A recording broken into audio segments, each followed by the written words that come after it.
السلام علیکم ورحمۃ اللہ وبرکاتہ۔ الحمد للہ رب العالمین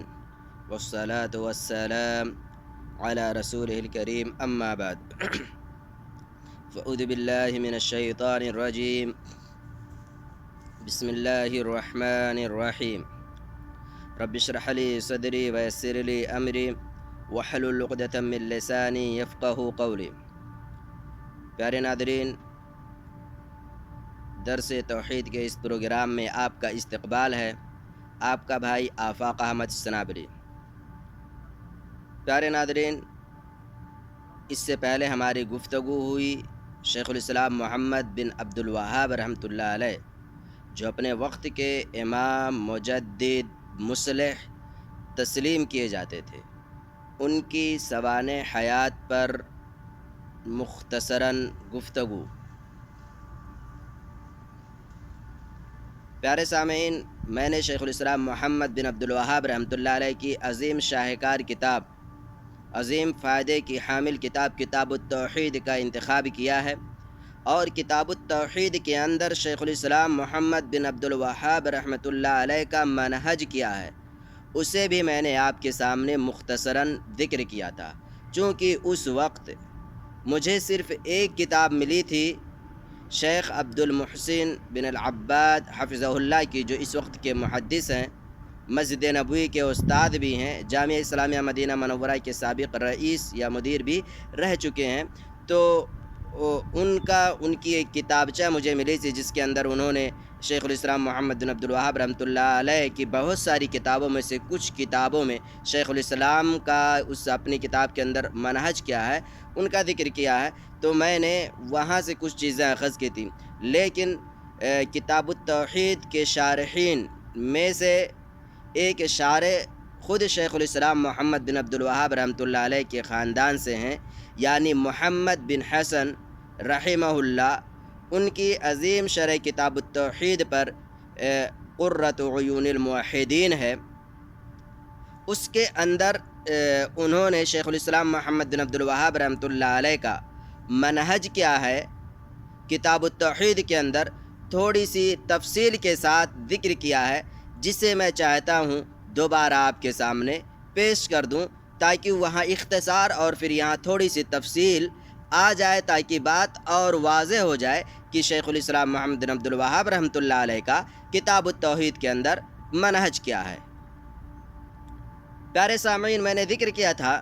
کہ شیخ الاسلام محمد بن عبد الوہاب رحمۃ اللہ علیہ کا کتاب التوحید کے اندر بعینہ ہی وہی منہج ہے جو امیر المؤمنین فی الحدیث امام بخاری رحمۃ اللہ علیہ کا اپنی کتاب الجامع الصحیح کے اندر، جو انہوں نے کتاب التوحید کے نام سے ایک کتاب قائم کیا، الجامع الصحیح کے اندر جو منہج ہے، وہی منہج بعینہ ہی شیخ الاسلام محمد بن عبد الوہاب رحمۃ اللہ علیہ کا اپنی کتاب التوحید کے اندر ہے۔ یعنی جس طریقے سے امام بخاری رحمۃ اللہ علیہ سب سے پہلے ترجمۃ الابواب قائم کرتے ہیں، ترجمۃ الابواب قائم کرنے کے بعد، ترجمۃ الباب قائم کرنے کے بعد، پھر اس کے تحت امام بخاری رحمۃ اللہ علیہ قرآنی آیات، احادیث رسول صلی اللہ علیہ وسلم اور اسی طریقے سے اقوال سلف ذکر کرتے ہیں۔ بعینہ شیخ الاسلام محمد بن عبد الوہاب رحمۃ اللہ علیہ سب سے پہلے ترجمۃ الباب قائم کرتے ہیں، اس کے بعد پھر قرآنی آیات ذکر کرتے ہیں، قرآنی آیات کے بعد اقوال سلف یا آثار السلف کا تذکرہ کرتے ہیں۔ شیخ الاسلام محمد بن عبد الوہاب رحمۃ اللہ علیہ ترجمۃ الباب قائم کرنے کے بعد قرآنی آیات، احادیث رسول اور اقوال سلف ذکر کرتے ہیں، لیکن اس کے اخیر میں ان آیات، ان احادیث مبارکہ صلی اللہ علیہ وسلم اور اسی طریقے سے ان آثار سے جو فوائد نکلتے ہیں، جو مسائل ان آثار سے، ان آیات سے، ان احادیث مبارکہ سے نکلتے ہیں، وہ تمام کے تمام مسائل شیخ الاسلام محمد بن عبد الوہاب رحمۃ اللہ علیہ اخیر میں تذکرہ کرتے ہیں۔ اسی وجہ سے آپ دیکھیں گے کہ کتاب التوحید کے اندر سب سے پہلے ترجمۃ الباب آپ کو ملے گا، اس کے بعد قرآنی آیات، احادیث رسول، پھر اقوال سلف۔ اقوال سلف کے بعد شیخ الاسلام محمد بن عبد الوہاب رحمۃ اللہ علیہ نیچے ایک ہیڈنگ دیتے ہیں فیہ مسائل. تو اس کے اندر یعنی ان آیات احادیث رسول اور آثار سلف سے جو مسائل مستنبت ہوتے ہیں شیخ الاسلام محمد بن عبد الوہاب رحمۃ اللہ علیہ ان کا تذکرہ کرتے ہیں. کبھی 15 مسائل، کبھی 10 مسائل، کبھی 21 مسائل. اس طریقے سے شیخ الاسلام محمد بن عبد الوہاب رحمۃ اللہ علیہ ان مسائل کا تذکرہ کرتے ہیں. شیخ الاسلام محمد بن عبد الوہاب رحمۃ اللہ علیہ کا احادیث کی تخریج میں منہج کیا ہے؟ تو سب سے پہلے آپ یہ جان لیں کہ شیخ الاسلام محمد بن عبد الوہاب رحمۃ اللہ علیہ جب بھی کوئی حدیث ذکر کرتے ہیں تو اکثر کیا ہوتا ہے کہ پہلے حدیث ذکر کریں گے. حدیث ذکر کرنے کے بعد میں وہ حدیث شیخ الاسلام رحمۃ اللہ علیہ نے کہاں سے نقل کی ہے، مثلا صحیح بخاری سے، صحیح مسلم سے، ابو داؤد سے، نسائی سے، ترمذی سے، ابن ماجہ وغیرہ سے، یعنی حدیث کی جس کتاب سے انہوں نے وہ حدیث نقل کی ہے اس کتاب کی طرف نسبت کر دیتے ہیں، احالہ کر دیتے ہیں کہ میں نے یہ حدیث صحیح بخاری سے نقل کی ہے یا صحیح مسلم سے نقل کی ہے. ٹھیک. نمبر 2 یہ کہ شیخ الاسلام محمد بن عبد الوہاب رحمۃ اللہ علیہ حدیث پر حکم کس طریقے لگاتے ہیں. سب سے پہلی چیز ہے کہ شیخ الاسلام محمد بن عبد الوہاب رحمۃ اللہ علیہ کبھی کبھار محدثین کے شرائط کو اپنے سامنے رکھ کر کے خود اپنا حکم لگاتے ہیں کہ یہ حدیث صحیح ہے، حسن ہے، جو بھی ہے. اور کبھی کبھار ایسا ہوتا ہے کہ شیخ الاسلام محمد بن عبد الوہاب رحمۃ اللہ علیہ اپنا حدیث پر حکم نہیں لگاتے ہیں، بلکہ انہوں نے وہ حدیث جہاں سے نقل کی ہے وہاں پر جو حکم لگا ہوا ہے حدیث پر وہی حکم ذکر کرتے ہیں. مثلا شیخ الاسلام محمد بن عبد الوہاب رحمۃ اللہ علیہ نے کوئی حدیث ابن ماجہ سے نقل کی، تو امام ابن ماجہ نے حدیث ذکر کرنے کے بعد جو انہوں نے اس حدیث پر حکم لگایا ہے، یا امام ترمذی رحمۃ اللہ علیہ نے حدیث ذکر کرنے کے بعد جو انہوں نے حدیث پر خود حکم لگایا ہے وہ حکم شیخ الاسلام محمد بن عبد الوہاب رحمۃ اللہ علیہ یہاں پر ذکر کرتے ہیں. اور کبھی کبھار امام ترمذی رحمۃ اللہ علیہ کی کتاب جامع الترمذی سے حدیث نقل کی، اب امام ترمذی رحمۃ اللہ علیہ نے جو حکم لگایا اسے نہیں ذکر کریں گے، بلکہ اس حدیث پر جو انہوں نے اقوال نقل کیے ہیں، وقال الذہبی اور اسی طریقے سے وقال الحافظ ابن حجر العسقلانی اور دیگر محدثین کے جو اقوال حدیث پر حکم کے تعین ہیں ان اقوال کا ذکر کرتے ہیں کہ امام ذہبی رحمۃ اللہ علیہ نے اس حدیث کو صحیح کہا ہے، اس حدیث کو حسن کہا ہے، اور اسی طریقے سے اور بھی محدثین جو ابن حجر العسقلانی رحمۃ اللہ علیہ، امام نووی رحمۃ اللہ علیہ نے اس حدیث کو حسن کہا، صحیح کہا. تو اس طریقے سے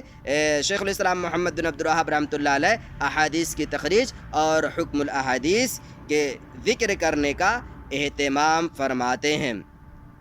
اور میں نے ذکر کیا تھا کہ کل کتاب التوحید الذی هو حق اللہ علی العبید جو شیخ الاسلام محمد بن عبد الوہاب رحمۃ اللہ علیہ کی عظیم تالیفات میں سے ہے، اس کے اندر کل 66 ابواب ہیں.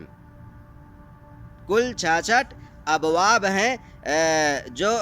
اس کتاب کے اندر موجود ہیں، اور شیخ الاسلام محمد بن عبد الوہاب رحمۃ اللہ علیہ نے ان ابواب کے تئیں بہت ساری قرآنی آیات کا تذکرہ فرمایا ہے، لیکن احادیث کی جو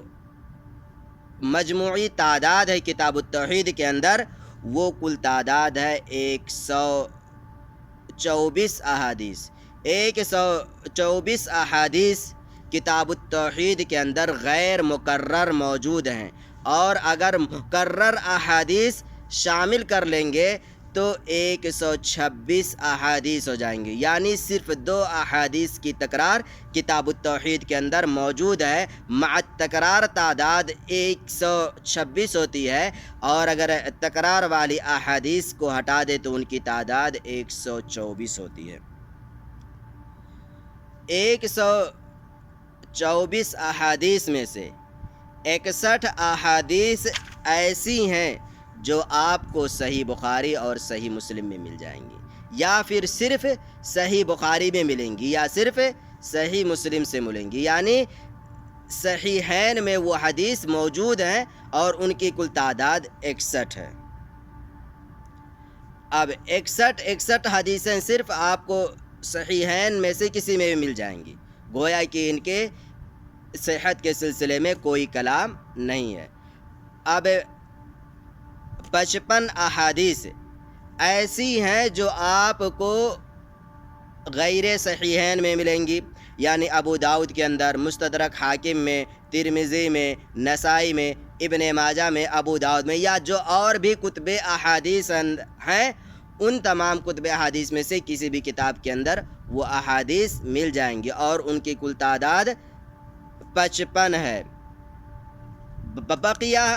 124 احادیث میں سے 61 اور 55 ان دونوں کو شامل کرنے کے بعد میں صرف 8 احادیث بچتی ہیں،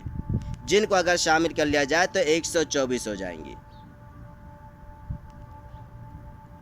لیکن یہ جو 8 احادیث ہیں، انہی 8 احادیث کے سلسلے میں علماء کا شدید اختلاف پایا جاتا ہے کہ یہ 8 احادیث ہیں جو باقی بچتی ہیں 124 میں سے، یہ حدیثیں صحیح ہیں، ضعیف ہیں، حسن ہیں، یا حدیث کے کس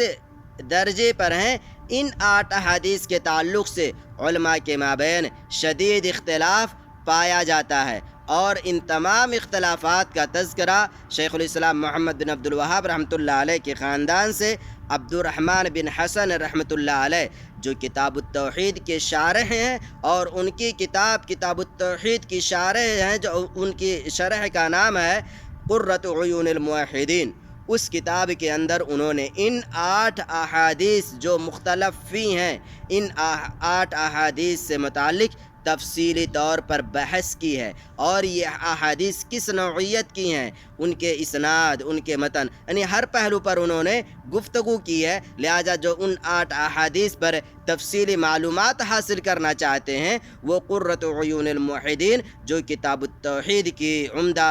شروحات میں سے ہے، اس کی طرف رجوع کر سکتے ہیں۔ ابتدائی میں انہوں نے محمد بن عبد الرحمن بن حسن رحمہ اللہ نے اس کا ذکر کیا ہے۔ تو یہ شیخ الاسلام محمد بن عبد الوہاب رحمۃ اللہ علیہ کے کتاب التوحید میں اپنا منہج ہے،